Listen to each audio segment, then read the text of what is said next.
Кош келдиңиз Бермет айым. Рахмат. Биздин баракчабызда жалаң айымдар болгон үчүн айымдарга пайдалуу контент болсун деп биз сизди Кыргызстандагы эң мыкты мындай стилист, дизайнер катарында билебиз.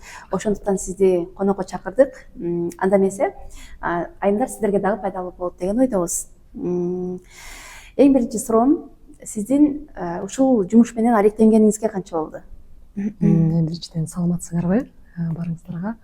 Мен бул тармакта, негизи бул жаатта бир 10 жылдан ашык болуп калды да. 10 жылдан ашык. Ооба. Ошол 10 жылдын ичинде азыр акыркы жылдары стилге, стилистикке кайрылгандардын саны көбөйдүбү же мурдагыдай эле бирдей эле? Акыркы кездерде чындыгын айтсам, кардарлардын саны көбөйдү. Себеби дегенде адамдар ушул көйгөйлөрдү көрүп кайрыла башташты да. Анткени көпчүлүк айымдар ошол өзлөрүнүн гардеробдорун ылайык кылып, негизи кийимдерин айкалышуусун, бул чоң тема болгондуктан ошол көйгөйлөрдү көрүп, билип, көптөгөн кардарлар келе башташты да. Мен байкаганым мындай болду да.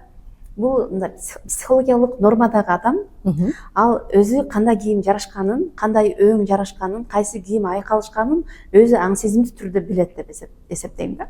Ал эми мындай психологиялык көйгөйлөрү бар адамдарды кийимин, өзүнө жарашкан кийимдерди кийбегенинен же болбосо көбүрөөк мындай кандай десем, күңгүрт кийимдерди кийет деп ушундай, ошол туурабы? Негизи ооба, сиз туура айтып атасыз. Психологиялык жактан кандай десем, бул түс жагынан айтып жатасыз да. Бирок кийимдин эрежелери боюнча айта турган болсок, бул өзүнчө билим болгондуктан көпчүлүк адамдар туура кийине албайт да. Анткени бунун өзүнүн эрежелери бар. Бул дагы мындай окуу аркылуу, билим аркылуу буну жетсе болот да. Жашоо барбы? Стиль боюнча быйылкы жылы ушундай өң мода болот, же болбосо быйылкы жылы ушул кийим мода болот деп алдын ала эле модаларды чыгарышат го. Ошол бул мындай бир кандайдыр бир өзүнүн бир товарын өткөрүш үчүн, бир же болбосо базарын күчөтүш үчүн болгон эле бир мындай жорукпу, же ал эмнени берет ошол мени мындай кызыктырат да. Быйыл ушул өң модада деген сыяктуучу. Ал балким мен мындай маркетинг катары көрөм да кээде. Себеби ошол өңдөгү кийимдерди кандайдыр бир тигүү цехтери, бир чоң фабрикалар ошол товарды өткөрүү үчүн чыгарган бир нерсеби, канчалык деңгээлде адамдарга пайдасы бар деп ойлойсуз? Негизи ар бир жыл сайын Pantone деген компания түстөрдү жыл сайын жаңыртып чыгарат. Бул негизи мына дүйнөлүк деңгээлде караганда бул мындай чоң система да. Бул кандай десем, атайын дизайнерлер үчүн чыгарылат жана буну анан элге таркатылат да негизичи. Буну кандай десем, мода деп айтышат, тренд деп айтышат. Ар бир жыл сайын бир 10дон ашык стилдүү, трендтүү түстөр чыгат жана ошого жараша сиз айткандай цехтер болобу, фабрикалар болобу кийимдерди тие башташат. Бирок бул жакта дагы мындай бир нерсе бар. Биз бул түстөрдүн баардыгын колдоно албайбыз. Кандайдыр бир 3-4 түскө чейин алдыга чыгып, ошол эле дүкөндөргө келет да. Бирок ошол эле мисалы үчүн ачык түстөгү түстөрдү көбүнчө биздин адамдар буга мындай макул болушпайт да. Бул трендте да болгон учурда, бирок биз буну колдоно албайбыз. Ошондуктан бизге ылайык болгон, анан мындай жалпы адамдарга мындай тең болгон түстөрдү тандап, ошолорду кие баштайбыз. Көбүрөөк ошондо трендке же болбосо өңдөргө маани берген айымдар кандай айымдар болушат? Кандай десем, буларды кээ бир учурларда шопоголиктер деп айтышат. Кээ бир учурларда моданы караган, анализ кылган адамдарды болушат да. Эми кандай десем, буну мынтип артынан эле баш оту менен кирип кетпеш керек. Негизи анткени бул өзүңүздүн оюңуз болуш керек, өзүңүздүн табитиңиз болуш керек. Жана ошондой эле сиз айткандай өзүңүздүн өң түсүңүзгө жараша. Эгерде мисалы үчүн ошол эле тренд түс чыкса, трендтердин мындай өтүп кеткен дагы мындай убагы болот да. Мисалы үчүн биз буну тренд деп алсак, көпчүлүк учурда бир жылдан кийин буну биз кийбей калабыз.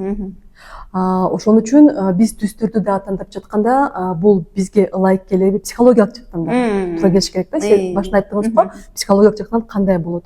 Эгерде мисалы үчүн бул адамдын абалы туура келсе, ошол эле психологиялык абалга, анда албетте сөзсүз түрдө бул түстү кийсе болот. Мен өзүм мисалы стилге көп маани берчү эмесмин мурдагы кезде. Анан сизден сага калдым.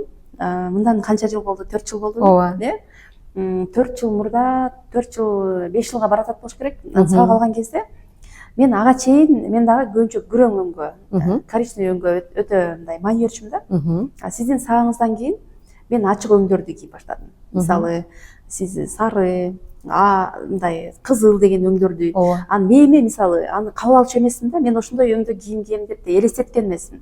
Андан кийин ошол сабактан кийин өзүм мындай ылайыктуу кийимдерди өзүмө чын эле кийип көрсөм мага жарашат экен да. Ошону сиз ачып бергенсиз деп айтсам болот да биринчи. Андан бери дагы мына жылдар өтүп кетти.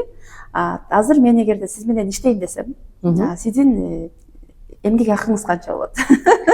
Негизи менен иштегендер бул мен мындай жеке иштешкен адамдар, бул VIP клиенттер болуп эсептелет. Бул VIP клиенттерге атайын башка баада берилет.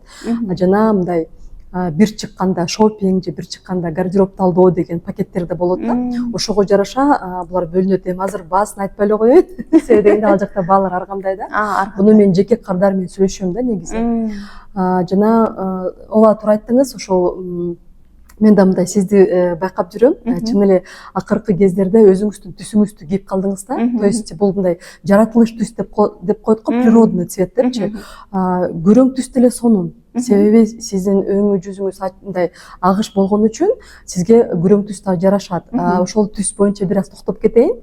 Ар бир түстүн психологиялык кандайдыр бир аныктамасы бар болот. Күрөң түс бул өтө жакшы түстөрдүн бири болуп эсептелет. Именно психологиялык жактан. Себеби дегенде мага мынтип айтышчу да. Эгерде сен адамды күрөң түс менен көрүп калсаң, анда бул өтө жакшы адам. Кандайча деп суроо бергем да. Жакшы деген бул мындай жалпы сөз да. Бул адам ишенимдүү, бул адамга мындай спокойно бир кандайдыр бир жумушту тапшырсаң болот, эч качан сенден качпайт, мындай өз жумушун так аткарып, дайыма сенин жаныңда болот деп айтканда, бул болсо күрөң түстүн аныктамасы. Ошол сыяктуу ар бир түстүн өзүнүн психологиялык аныктамасы болот да. Эгерде мисалы үчүн сиз ошол түстү мен жакшы көрөм, ошол күрөң түстү мен кийем десеңиз, анда бул сиздин ички психологиялык абалыңыз. Сонун экен э? Кызыктуу. Кызыктуу экен. Чын эле мага жумуштарыңыздар болсо тапшыра берсеңиздер болот. Баарын аягына чейин чаап бере алам да. Чындыгын айтсам, бул түстү бардык адамдар жакшы көрүшпөйт. Көпчүлүк адамдар бул түстү кийбейт, бирок сонун сизге жаңылык, бул түс акыркы 1-2 жылдын трендтери болуп калган да. Мен мынтип бул тармакта 10 жылдан ашык болгон үчүн анализ кыласың да, ар бир жыл сайын түстөр чыгат да. Анан кийин ошол түс чыкканда күрөң түстү көрчү эмесмин да. Ошол трендтердин арасынан, бирок биздин кыргыздарга мындай кичинекей сыр айтып коеюн да. Биздин кыргыздарыбызга көбүнчө биздин кыргыздын айымдарынын мындай көздүн түсү күрөң болот да. Ошондо биз эгерде ошол эле күрөң гамманы колдонгондо биздин өң түсүбүздү ачат. Ошондой да моменттер болот да. Ошол угуп алдыңыздар эң пайдалуу, эң керектүү болду. Жакшы, менин 70-80% кийимдерим күрөң өң болчу. Демек, сени мындай айтайын дедим, сизден сурайын дегем. Мисалы мен үстүмө мындай классика кийем, көбүрөөк костюм кийем. Бирок кандай костюм кийем, эмне кийсем да, мен бутума ботс кийем да, мындай кроссовка кийип алам. Себеби бул мен басканга ыңгайлуу. Ушундай мисалы классика менен только туфли кийүү керек деген сыяктуу эрежелерди биринчи ким киргизген? Мага ошол аябай кызык болуп атат да. Бул негизи ооба мурун ошондой болчу да. Анан вот акыркы мындай 5 жылбы, канча болду, 5 жылдан ашып калды да. Мындай кроссовкаларды классика стиль менен айкалыштырып кийип калышты да. Бул микс деп коет да, стилдердин айкалышуусу. Негизи ар бир стиль башка стиль менен айкалышат да. Биз бир стилди алып, башка стиль менен айкалышып кандайдыр бир жаңы образ түзө алабыз. Ошол сыяктуу мисалы үчүн эгерде сиз классика стилди кийинсеңиз, бул жакта эч кандай туура эмес жактары жок да. Бул сизге өзүңүзгө ыңгайлуу.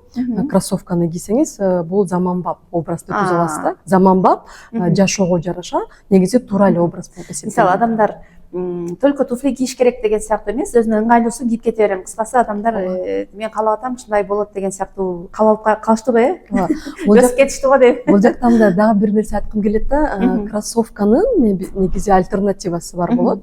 Мисалы үчүн ошол эле мокасины, мисалы үчүн лаферы деп коет окусаңыздар. Булар дагы кроссовка сыяктуу, бирок классика стилге жакын. Бул така менен туфлилер эмес, бул ошондой эле кроссовкага мындай окшош, жумшак ичи, бирок сырты жагынан классикага жакын. Же ошондой колдонсоңуздар болот да, бул альтернативасын айтып атам да. Бирок ыңгайлуулугу боюнча сиздин кроссовкаңыздан мындай калбайт.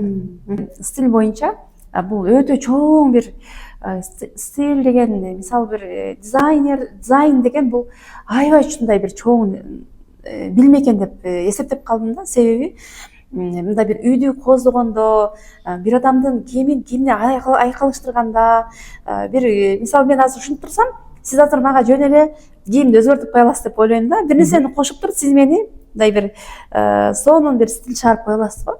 Ооба. Мен аны өзүм чыгара албашым мүмкүн. Демек, бар бул багытта дагы билим керек экенин мен дагы көбүрөөк ынандым. Себеби бул өтө чоң ушундай бир өнүгүп өрүштө турган билим экен. Биздин айымдарга сиз өтө керексиз. Рахмат. Дагы ушундай эфирлерди кылып туралы. Рахмат. Көз карашыңыз келип турасызбы? Буюрса, албетте. Келип турам.